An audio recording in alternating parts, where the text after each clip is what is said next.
Mayong adlaw mga higala.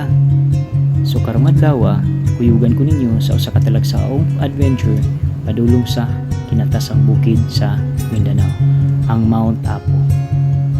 So dili basta-basta kay magagita sa lasang trail o ubang pamahagit ng sulay sa atong kusugong paglahutay. Busa, handaman ninyo mga kaugalingon ng kusog para masabayan ko ninyo sa atop sa Mindanao. Tara, let's go! So day 0, man sa taas nga biyahe, niabot din mi sa among drop-off area, parking area. Dili pa niya pasaka padulong og big, kadulong pa kini sa homestay. Dito sa mi, mag-relax, magandam sa mong kusog, mag-prepare sa mong mga gamit, ug mag-relax before ang kumbate pasaka sa peak. Syempre, tulog sa tagamay kay balo na ka kung excited ka, di kita katulog. Na matulog sa tagamay. So nami 1 kilometer nga subidahonon padulong sa Sitio Kulan sa among homestay. So via Santa Cruz Trail day amo ang trail naagian sa day hike. Ouch, sakit pero kayahon. Actually kaduhang saka na nako ni sa Mount Apo, pero sa una sa Bansalan Trail mi nya 2 days, karon 1 day na lang. Medyo nakulbaan po ko kaya among mga kauban dire mga kusgan na ay mga marathoner, ultramarathoner, mga triathlete, mga elite bikers. So handlo kayo nga mabiyaan ta. Shout out po dayon in tawhana si Sir Emerson sa ENE Travel and Tours and Services. Siya ang nag-organize ani nga saka. Kuhita lang ni siya kung gusto mo og mga trail adventures amaani. So shout out po dyan ako ang igagaw, si Princess. So pareha po na ako ni, no training no problem, pero kaya rin niya. Murapog ako training, jogging lang, wala gigi subida, wala isaka-saka, wala yung mga major climbs. So naabot na mi diri sa among homestay para mag-relaxa, tulog, kaon, mag-relaxa before ang arangkada. Naabot mi diri 4 PM. Mularga pod mi niya by 11 PM. Before ana, syempre kape-kape sa ta. Nga addicts kape. Wala na mo, coffee is life. So by 10 PM, ang mata nami nagilis, nag-prepare sa mga gamit ug mga pagkaon. Andam na mo kumbate. So diri andam na kaayo ang tanan para morangkan ka tanawa. Kaka, murag si Kinsa. Lagahan niya. Tara, sugdan na nato. Una din natong magian ang forest area before ang boulders, and magian nato ang basakan ikam. So kada camp pwede ta makapahulay, ka-relax, parehani kung mga kauban makasmile pa, wala pa daw problema, kaya pa yung kasukasan pagaya ni Dukose. Sunod, magian na po nato ang bugaanan, diri na po ta mag-relax, pwede ta mo kaon. Parehan akong kauban, sponsor masiguro ni Cloud9. Mag-hydrate, magpahulay para sa sunod na kumbate na pod. Sunod nga magian ang big rock i-camp. So diri murag na feel na namo ang hapdos sa among mga katiiglan, pero kaya pa, kay layo pa, malapit na pero malayo pa. So ang next ani ang Tinikaran campsite, pero wala na akong ka-video. Kinhutdan kong tubig, wow na kaayo, iuna pa na ako ang tubig. Kung salud kaysa mag-video, mag-picture-picture. Pero dito nga campsite, ito yun ang tuluganan sa mga mag-camping, sa naga-traverse, back-trail, mga nag 2 days o 3 days. Ito gusto matulog. Pero naabot na ta sa entrada sa boulders. Hindi rin na daw ang sugod sa kumbate. Kung man nato ma-conquer ang forest nga area, maning kamot ta makita nato si haring araw, kay nindot daw kaayo ang scenic view dito, labi na og naa ang adlaw. Tara, ato na to.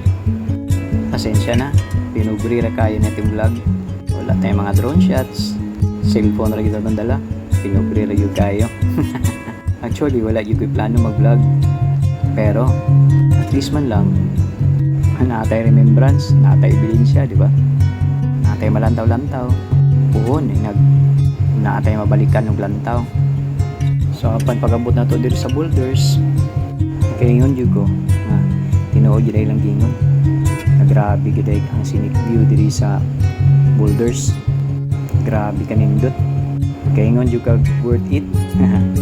So humana to picture tanaw sa view. So, balik arangkada na punta sa kaho na to ning mga blockies mga bato diri.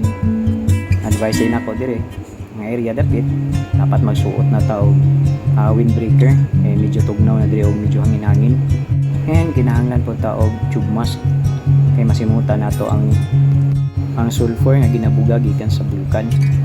Maginahinay po ta diri kay syempre batuon, delikado kay matuhod ta, pikas yun ay Montiel ba.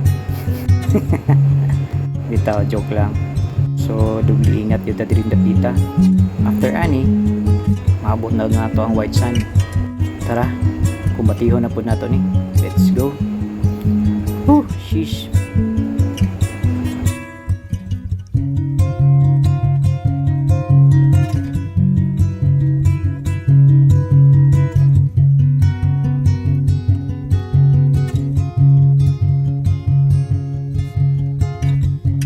So upon approaching sa white sand, di ka na to na-conquer ang boulders.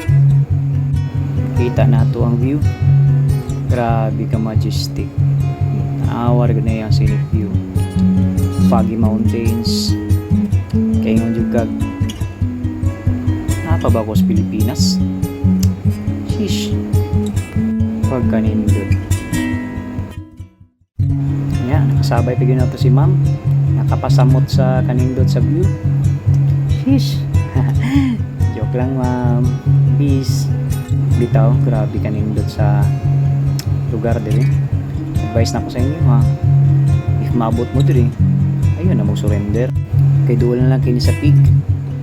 So nakita niyo ng bukid sa tubangan, nga bukid ng 80 degrees mo na lang sa kahon, ibabaw na peak na so arangkada lang ta ya.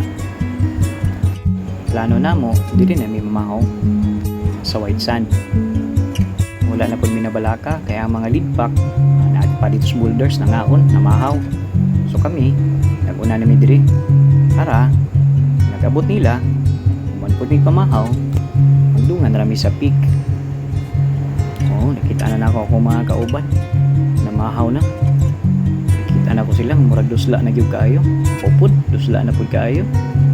Nang mamahaw sa ta sabayan ako ni sila. Tara sabayi pud mi mamahaw. Tara, let's go. Sabayan nato ni sila kaon. Let's go. Let's eat.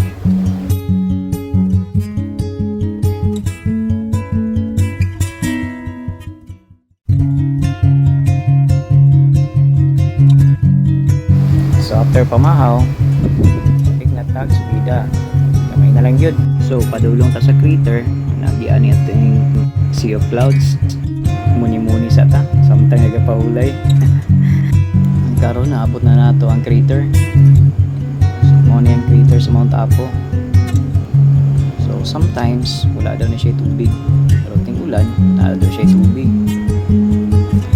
Pero dili pa nimo ang peak. Ang peak ani na nasa ibabaw na sa kahon pa nato na. Naliha ang peak. Tara, iwaso nato ni. Let's go. Let's go.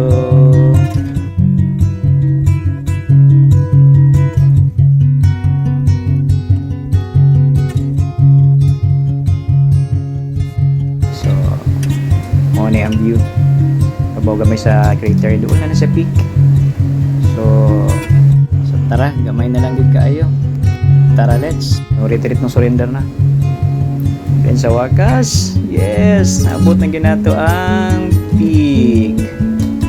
Kahilapon kay ko diri pero hindi natin ipakita kay paulaw ta kay daghang kay nagpila. Kitas to tanaw naglinya magpa-picture lang. So wala na pud kay ta nagdugay pa picture kay giingnan ta nga hawa na diha kay kami na pud. Taas kay pila sa magpa-picture. So karon pa uli nami. Balik nami na nami sa entrada sa boulder sa baba. Dire na pud mi niudto. Nagtimo. para ipon kusog para pababa kaya medyo layo pa napas mga 8 kilometers. Murag diri ra pud tama na mong vlog kay murag gibagyo mi diri nya pinobre ra ba yan ato ang vlog dong ni cellphone ra gyud dala nya mabasa pa gyud. So daghang kayong salamat sa pagtan-aw sa pagsabay sa ato ang adventure padulong sa pinakataas ng bukid sa Pilipinas, ang Mount Apo. Daghang salamat. Please paki-share, like, and subscribe. Daghang salamat.